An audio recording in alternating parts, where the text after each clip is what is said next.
Well, let's start this video. Good afternoon, everyone. I'm Luquitas Montes, and I'm reading a book.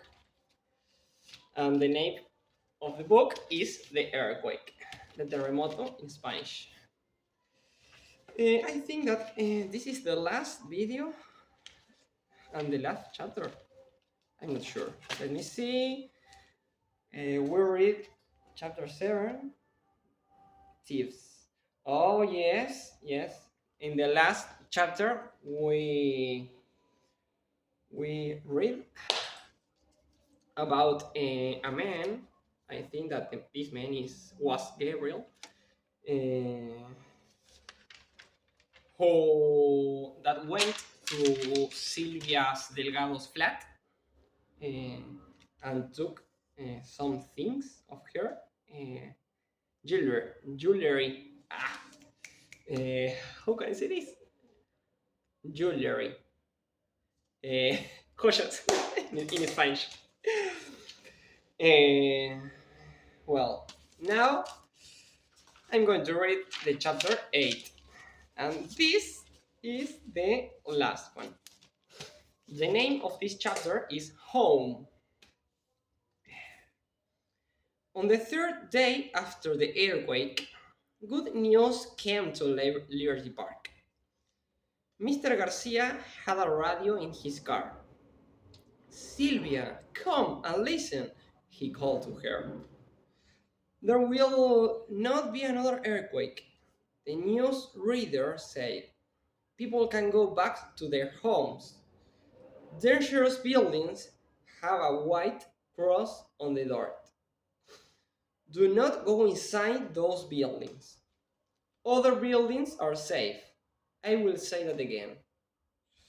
Mr. Garcia and Sylvia listening again. Then Mr. Garcia turned the radio off. Do you think it's really safe? Sylvia asked. Do you think we can go home? Mr. Garcia shook his head. I don't know, he said, but I know one thing.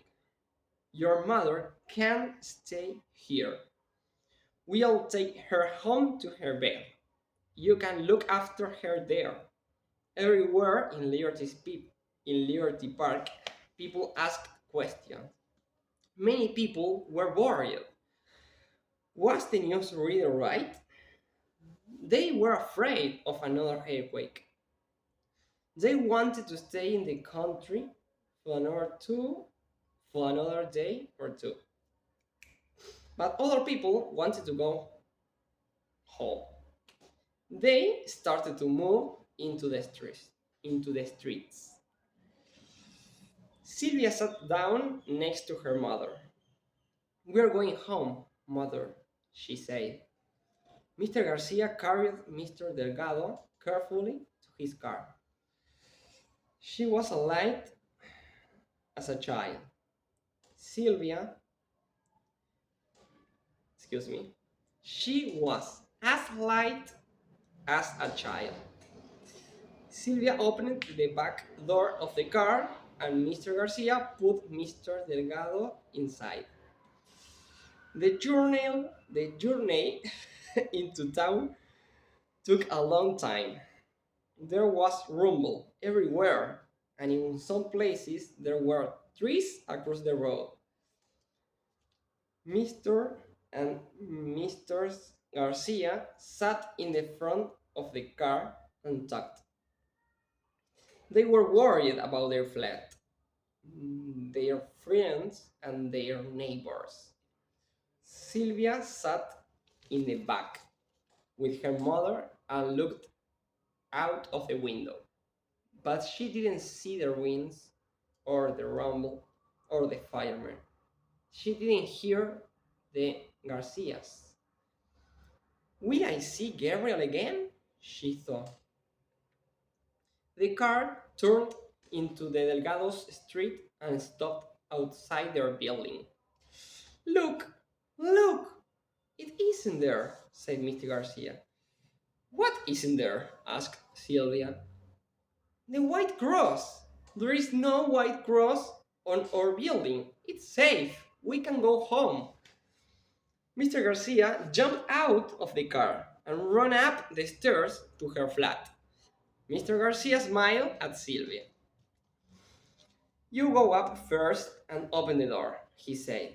My wife will come back in a minute. Then we'll carry your mother up the stairs. Sylvia went into the building and up the stairs. Then she stopped. There was a man asleep in front of her door. He looked thin and ill. Thin and ill. His face and clothes were dirty. And his arm, his head. Gabriel, she said. Gabriel, woke up and jumped to his feet. He didn't see Sylvia in the dark. He only saw another thief. You can't come in here, he said. This is the Delgado's home. No thieves here. Gabriel, said Sylvia again. Gabriel stopped talking. His head was hot. His leg felt weak. He didn't want to fall now. Not now. Is it you? He said. Is it really you? He had something in his hand. Sylvia couldn't see it very well. Then she understood. It was dirty, dead, red rose. She took it out of his hand. Thank you, Gabriel, she said. It's beautiful. And this is how the book ends. Oh my god, I can't believe this. No, I wanted another end. I don't know. But, well, I don't know if this is good or bad because I think that Gabriel robbed or steal the jewelry of this woman. So this is strange. But I hope you enjoy this video. I'm going to look for another book because I want to keep reading. So thanks for watching. Give me a like, subscribe, and see you in another video. Have a nice day.